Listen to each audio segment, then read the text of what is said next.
Okay, Mark, congratulations on becoming Wingatetv Finchley's highest appearance holder. How proud are you?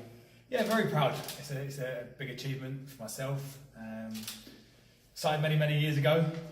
Didn't think I'd get here, but 51 games later, we're there. Yeah. And overtaking players like Ahmet and Niels along the way, and finally topping Niels after a long wait, what it must feel like anyway. Yeah, for sure. Yeah, I mean, listen, Ahmet, he's still at the club, so he's still got an opportunity to come back at me if I get injured or leave the club. But no, to beat Niels, it's a great achievement. He's a legend of the club. My story or my route is very similar to his. He's been a player, been a captain, he's been a manager. I've done 2 of the 3, and hopefully one day the 3rd one will come. So that is the aim for me. I think a lot of people know that managing this football club is something I want to do. I think I've got the experience of knowing how this club runs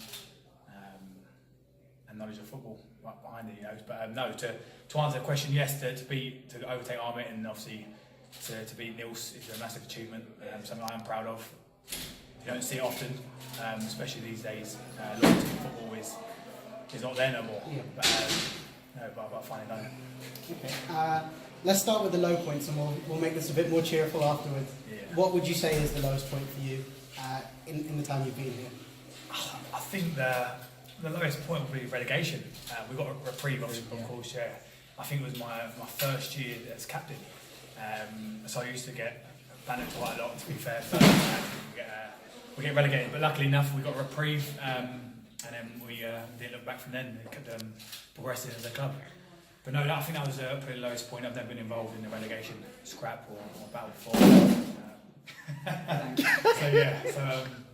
So that was probably the lowest point of my Wingate career, if you like. Yeah. Okay, and I'm sure there's plenty of highs you'd like to speak about. Pick as many as you like. I think the one is the biggest one, which is the treble-winning season. Yeah.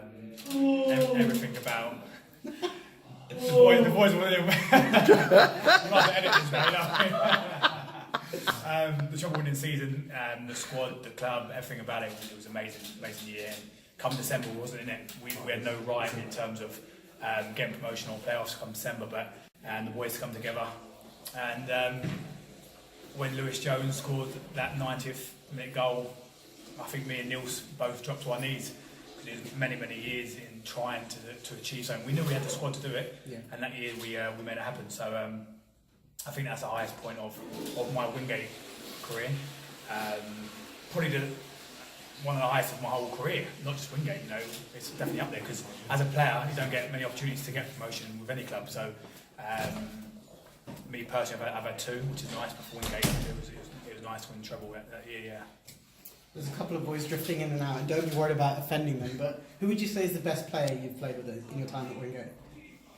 It's very hard to pick one. You've got to look at Ahmet. He's probably one of my best friends in life, not just in football. But the boy's got everything you need to be a footballer. But I mean, even Jordan Fowler, he's one that stood out for himself. His feet were a joke. He was coached by Arsene Wenger at the Arsenal, and you can see why and how he was talking about Wenger. You know, he used it unreal. A bit of a head loss. A guy, his character was allowed players to get into his head, which maybe ruined his career going forward. But what a fantastic player. Gavin King, he's another absolute legend, someone that I look up to massively at this club. Another like a father figure to me. Played with him many years, but he's looked out for me, looked after me. What a keeper he is. I know we've got Gory now, which is he's looking. I've only known him this year, but he could be just as good as Gavin. But what I've seen so far, he's got potential, but no one beats Gavin this year. He's my number one. He's my number one. But listen, I can sit here all day. Yeah. We've seen an hour talk about the players we've had, but I think the 2 that definitely stand out is Ahmet and Jordan Fowler for sure. Okay, obviously everyone knows you left for Dulwich for a couple of seasons, and obviously you're back now. What was that like for you, firstly, to leave, that feeling of leaving somewhere where it was home for you? I'll be honest with you, it was very difficult. It's easy to say that, everyone says it's difficult, but it was truly really hard. I've had, without sounding too big time, I've had a good few offers over the years, but nothing that stood out or needed me to leave. But when Dulwich come knocking on the door, it's something to think about. There's a few personal issues, one of the reasons why I left, but we won't go into it now. But listen, I did it the right way. I spoke to Aaron, the chairman. Aaron said it's a great opportunity, you know, at a club like Dulwich, with a fan base it's got.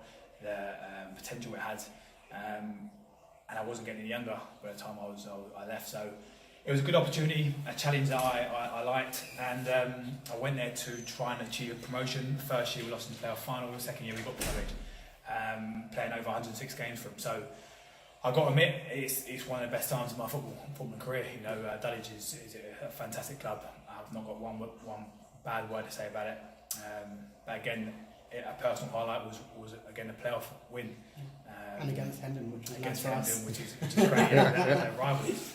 But no, so my time at Dulwich, 2 years I was there. Have not got one bad word. Fans are amazing. The management are amazing. Players are fantastic. So. To leave, listen, people say, I feel I'm very loyal to Wingate, but people say, oh, you left, but I had the blessing of the chairman, everyone knows why I left. So it was a chief promotion, it worked out, it was a great move in the end to come back and hopefully with my winning experience, bring it to the boys. I'm 2 years older than when I left here.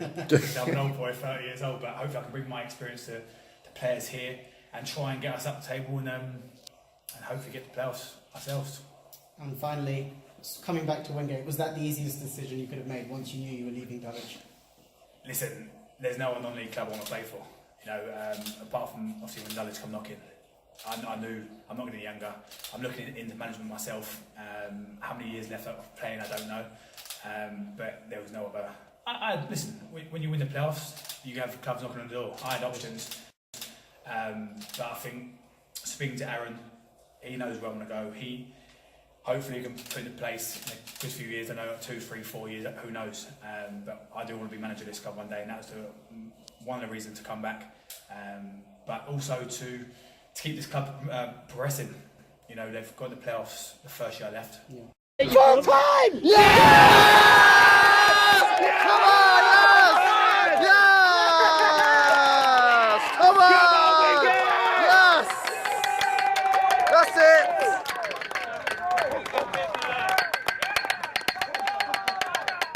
Which says bad things of they achieve something, but they get the playoffs the first year and then another top 8 finish I think the second year. So again, I come back to try and maybe go one step ahead and get into the final playoffs, and who knows, maybe get this club into the Conference South. You never know, but that's the optimism I've got for the club. Lastly, there's some fans who've been here since before you joined or during your time, and there's some who are very new fans and may not know you as well. Have you got a message to just everyone who's been there since you joined? And I think you've got to love the fans. You haven't got to, but I do love the fans. I mean, they're the ones that keep a non-league club moving forward or keep it sustained. I mean, it's only half a day where Thamesmead have dropped out of the league and liquidised. And it's a shame because you've got some loyal fans there for many, many years, I'm assuming. Yeah. But our fans, they come home and away. Yes, we haven't got a massive fan base. We've got the Arsenal, the Tottenham, the Bayern all around the corner, so it's not easy to generate fans. But they're loyal. When we're winning, when we're losing, they're there. You can always hear them.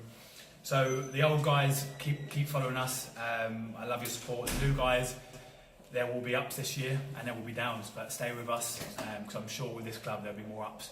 And I think, listen, we play for the fans, we play for the clubs.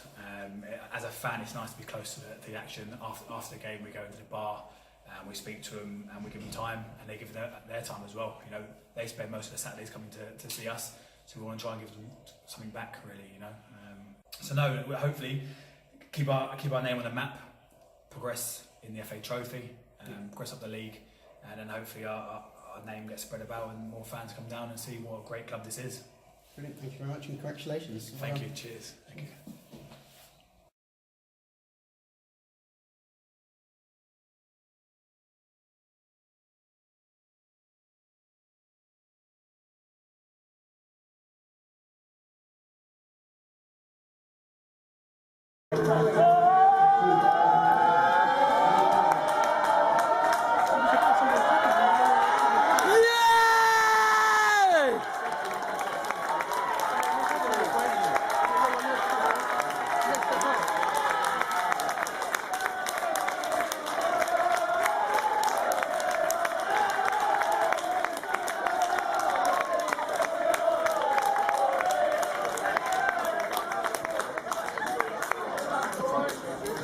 Well done.